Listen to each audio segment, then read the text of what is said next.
coup, on va se présenter rapidement. Donc, moi, je suis Jenny Cornaton, je suis neuropsychologue dans le service de génétique du CHU de Dijon. Et puis, Moi, je suis Raphaël Motelet, je suis pédopsychiatre dans le centre Génopsy et le service de génétique. Ediane Damba, psychiatre adulte dans le centre également. et donc, je vais partager le PowerPoint. Ici, ici. Est-ce que quelqu'un peut juste me confirmer peut-être dans le chat si on voit bien le PowerPoint? Ok, super. Merci. Alors. Du coup, donc le sujet du jour, c'est les troubles du comportement d'origine génétique. De quoi parle-t-on? C'est le genre de patient qu'on va recevoir sur le centre Génopsy Dijon, donc le centre de référence maladies rares sur les troubles du comportement d'origine génétique. Pour commencer, déjà, on va essayer de définir un petit peu ce que sont les troubles du comportement. Quand on parle de troubles du comportement, on va souvent avoir plusieurs mots qui peuvent venir en tête, comme des crises de colère, une opposition, une agitation. Ça peut être aussi de la provocation. Et souvent, ces difficultés comportementales, elles peuvent être associées à des comportements qui vont être volontaires, manipulateurs. Vu de l'extérieur, ça peut être considéré, par exemple, comme un caprice, et c'est pas forcément toujours le cas. Donc, l'idée là, ça va être vraiment un petit peu de vous expliquer quels sont ces troubles du comportement, et notamment quand ils s'inscrivent dans les anomalies génétiques. Donc, si on doit définir les troubles du comportement, ce sont des troubles qu'on peut aussi appeler comportement défi ou comportement problème. L'idée, c'est que ces comportements-là vont représenter un défi, soit pour le patient, soit pour son entourage. Donc, les troubles du comportement, ça peut être des comportements hétéro-agressifs, donc agressifs envers les autres, auto-agressifs envers soi-même, ou aussi agressifs au niveau de l'environnement. Donc, un comportement va être considéré comme problématique quand il apparaît inadapté, quand il apparaît excessif ou difficile à gérer, que ce soit au niveau de la fréquence, de l'intensité ou alors du contexte dans lequel il se produit. Voilà, un même comportement va être considéré différemment en fonction du contexte dans lequel il apparaît. Donc, ce qui va être important, c'est d'essayer de comprendre un petit peu qu'est-ce qui va causer les troubles du comportement qu'on peut ou que vous pouvez constater. Et la difficulté, c'est qu'il y a souvent plusieurs causes possibles. Comme vous voyez, on a mis plusieurs exemples qui pourraient donner des troubles du comportement. Les premières choses à éliminer, c'est les questions de douleur ou de problématiques somatiques. Une douleur, que ce soit dentaire, urinaire ou de la fatigue, peuvent majorer les troubles du comportement. D'ailleurs, c'est souvent constaté qu'il y a des fatigues puissent augmenter les troubles du comportement. Tout ce qui va gêner la communication, donc des soucis d'audition, par exemple, et surtout si, que ce soit les enfants ou les adultes, ont des difficultés de communication, c'est-à-dire à s'exprimer quand ils rencontrent des difficultés, ces problématiques-là peuvent générer des troubles du comportement. Donc, c'est vraiment important à garder en tête dans la première ligne, c'est s'assurer qu'il n'y a pas de difficultés, on va dire, d'ordre somatique qu'on pourrait vite soulager. Souvent, on peut voir des choses qui sont liées au contexte de vie ou s'il y a eu des changements dans l'environnement de l'enfant ou de l'adulte, même si ce n'est pas immédiatement avant les difficultés de comportement. Des fois, c'est des changements qui peuvent avoir eu lieu plus tôt ou quelques semaines avant, mais qui peuvent perturber les personnes et induire les difficultés au niveau comportemental. Ensuite, vous voyez, il y a de nombreuses étiologies qu'on peut chercher. Donc là, ça va être une question de l'évaluation médicale, c'est de savoir est-ce qu'il y a un TDAH, une déficience intellectuelle, un trouble du neurodéveloppement, un trouble du spectre autistique comme ici, ou encore des troubles dys. Ça, tout en jaune, en gros, ça se recentre dans les troubles du neurodéveloppement qui peuvent entraîner des fonctionnements particuliers et générer, lorsque c'est non stabilisé ou pas pris en charge et non diagnostiqué, des troubles du comportement. Ensuite, en vert, on vous a noté tout ce qui va être finalement troubles de l'humeur, troubles psychiques comme l'anxiété, la dépression. Chez l'enfant, ça a souvent la particularité de s'exprimer par de l'irritabilité et de l'agressivité, à la différence des adultes, qui peuvent aussi engendrer des difficultés que vous pouvez rencontrer au quotidien. Euh, Bien sûr, en plus, on peut avoir un trouble du développement avec de l'anxiété, d'où l'importance de faire ces évaluations qui soient précises. Et puis arrivent les syndromes génétiques qui peuvent être également pourvoyeurs de difficultés au niveau comportemental, que ce soit des troubles du neurodéveloppement ou des troubles psychiques et de l'anxiété. On sait, et ça va dans les deux sens, que certains troubles psychiatriques ou psychiques qu'on prend en charge, les patients peuvent être porteurs de syndromes génétiques qui ne sont pas identifiés, d'où l'importance de chercher ces diagnostics. Et à l'inverse, que certains syndromes génétiques peuvent être susceptibles d'avoir des expressions psychiatriques plus tard, et mieux on va les connaître et les prendre en charge, plus ce sera facile d'adapter les prises en charge des patients pour qu'il y ait moins de troubles du comportement. Donc, c'est souvent des prises en charge qui sont complexes, d'où des évaluations souvent pluridisciplinaires, comme on vous l'expliquera, et l'importance des diagnostics génétiques et psychiatriques. Et je laisse la parole à mon collègue qui va vous donner quelques exemples. Alors, comme l'a souligné ma collègue et mes collègues précédentes, les personnes qui présentent des syndromes génétiques peuvent donc avoir des manifestations psychologiques et comportementales en lien soit avec les éléments du syndrome, plus ou moins entretenus par des facteurs de stress divers et variés, des changements de vie, de la fatigue, de la douleur, ou alors en lien avec des troubles psychiques de type anxiété, dépression, dont l'expression n'est pas forcément pareille que d'autres personnes avec un développement neurologique, entre guillemets, typique. Donc, comme type de trouble, comme exemple que nous avons choisi, nous allons parler du syndrome de Williams-Burren.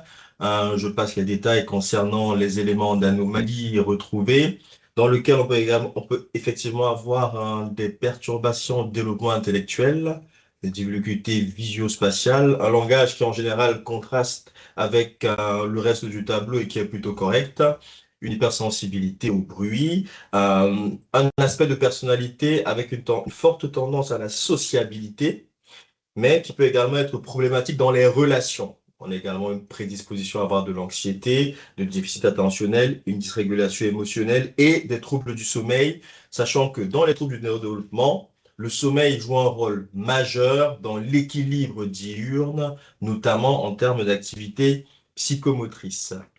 Comme autre exemple, on a le syndrome de Di-George, caractérisé en l'occurrence par des particularités faciales, des anomalies plurielles, cardiovasculaires, endocriniennes, immunologiques et palatines.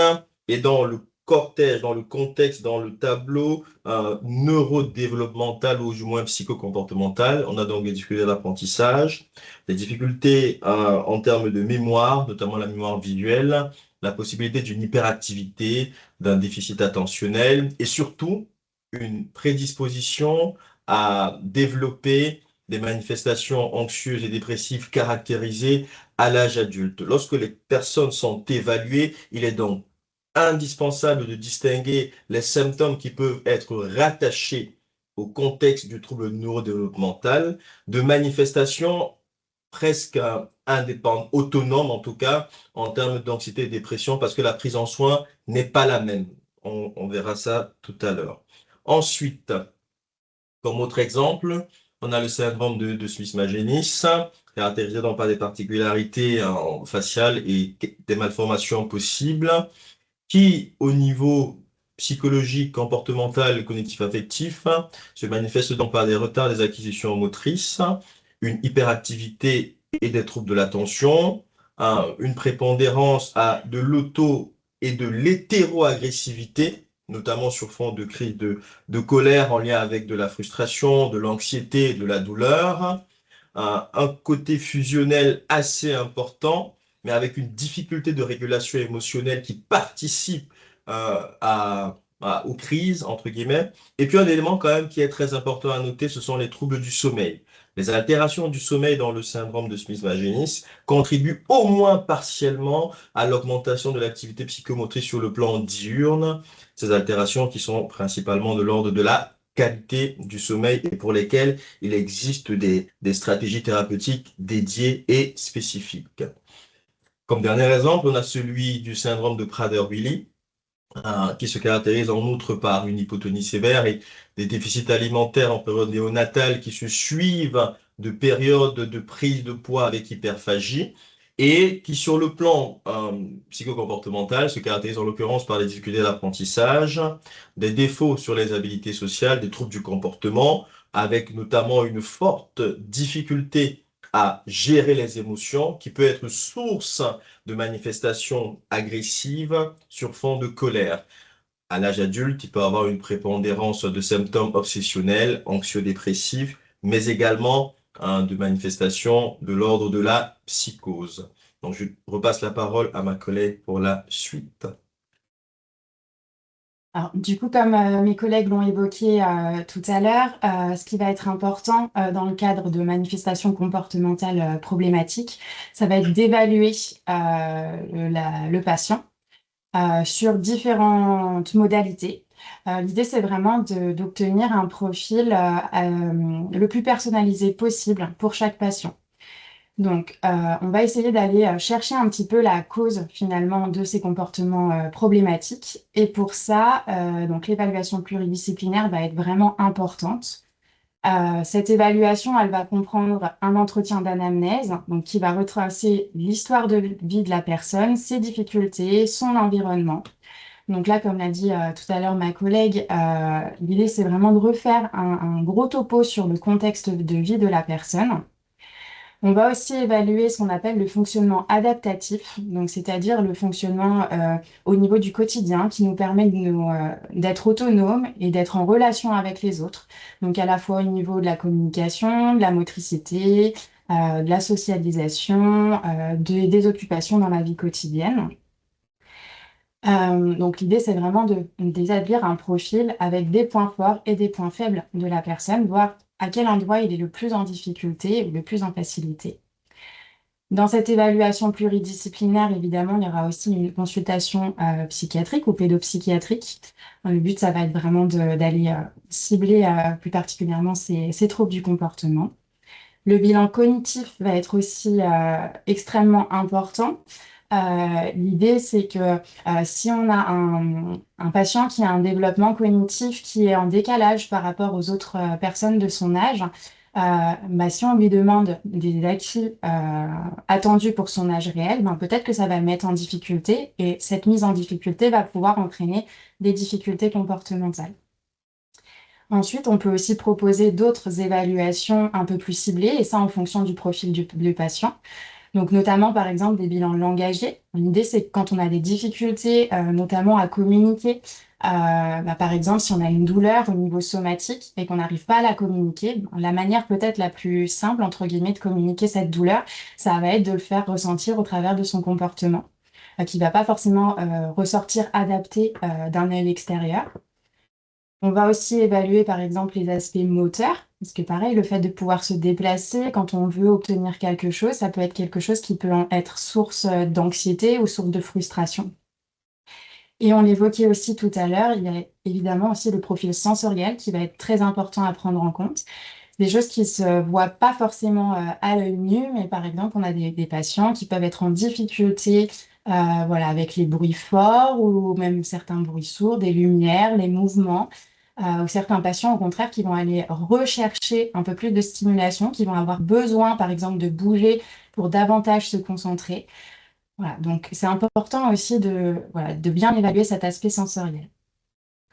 Et donc, du coup, évidemment, les analyses génétiques vont aussi être très importantes dans cette évaluation-là.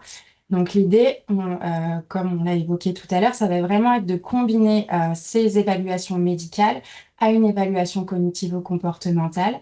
Et ça fonctionne bien dans les deux sens, c'est-à-dire que à la fois identifier un profil génétique va pouvoir nous permettre de cibler un petit peu dans la littérature quels sont les comportements problématiques les plus fréquemment rapportés.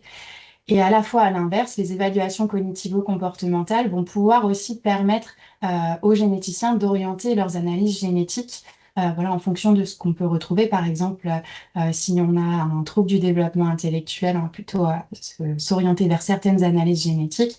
Voilà, on fonctionne vraiment sur ces deux versants-là, et ils fonctionnent bien ensemble. Hop. Évidemment, l'avis de l'entourage va être aussi extrêmement important dans la compréhension de ces troubles du comportement.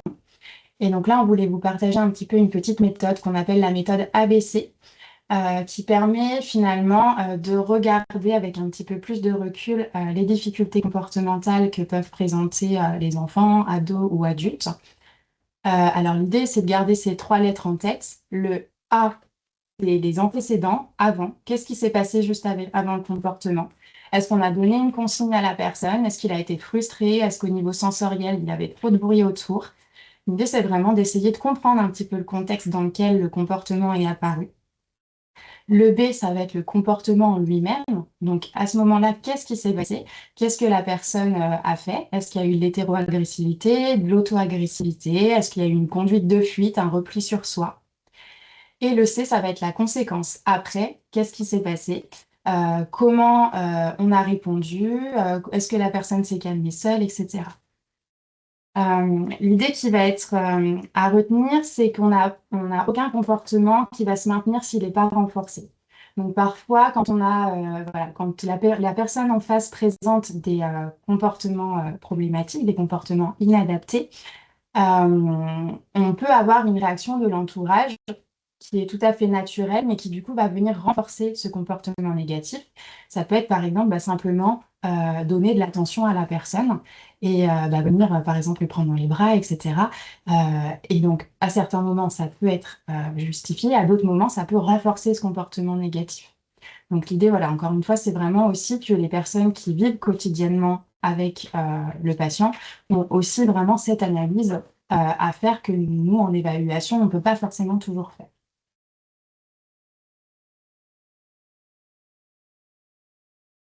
Ces évaluations-là, évidemment, elles sont importantes, mais on ne va pas s'arrêter au niveau du stade de l'évaluation. Ce qui est important derrière, c'est de pouvoir proposer des prises en charge pour pouvoir justement diminuer ces troubles du comportement. Et ces prises en charge, elles vont passer par différents aspects. On va dire que les aspects les plus connus, ça va être les aménagements, notamment de la scolarité ou du travail. Donc, ça peut être, par exemple, des aides humaines, ça peut être des aides techniques avec des bureaux inclinés, des choses comme ça. Ça peut être des classes ou des institutions spécialisées. Du coup, on va aussi avoir tout ce qui va être suivi, prise en charge. Alors, les prises en charge médicales ou paramédicales. Donc, qu'on va pouvoir, encore une fois, prioriser en fonction du profil propre de chaque patient. Donc, dans les suivis, on peut retrouver les suivis psychologiques, par exemple la TCC, la remédiation cognitive, les suivis psychomoteurs, orthophoniques, ergothérapeutiques, l'activité physique adaptée, et donc voilà, le suivi aussi médical, psychiatrique, pédopsychiatrique. Et à ces suivis-là, donc en général, voilà, on essaye de proposer des prises en charge non médicamenteuses en première intention, mais peuvent être ajoutés à un moment donné des traitements possibles si ces mesures-là, au niveau cognitivo-comportemental, ne sont pas suffisantes. Et ce qui va être aussi important, suite à ces évaluations, c'est de définir des aménagements du quotidien, encore une fois, adaptés au profil propre de chaque patient, qui vont pouvoir permettre, par exemple, que chaque patient communique de manière plus facile, puisse indiquer, par exemple, à quel endroit il a mal, etc. Là, on vous a mis plusieurs exemples. Le premier petit exemple en haut, ça va être un séquentiel d'activités. Par exemple, pour un enfant qui aurait du mal à retenir les étapes à faire pour une même activité, simplement, on va lui mettre au niveau visuel les différentes étapes avec un petit curseur à déplacer, ce qui permet de soulager le coût cognitif et de visualiser finalement à quel moment l'activité va être terminée. Ça permet aussi de réduire un peu la frustration, l'aversion pour le délai. Un aménagement qui est aussi bien connu, ça va être par exemple le time timer.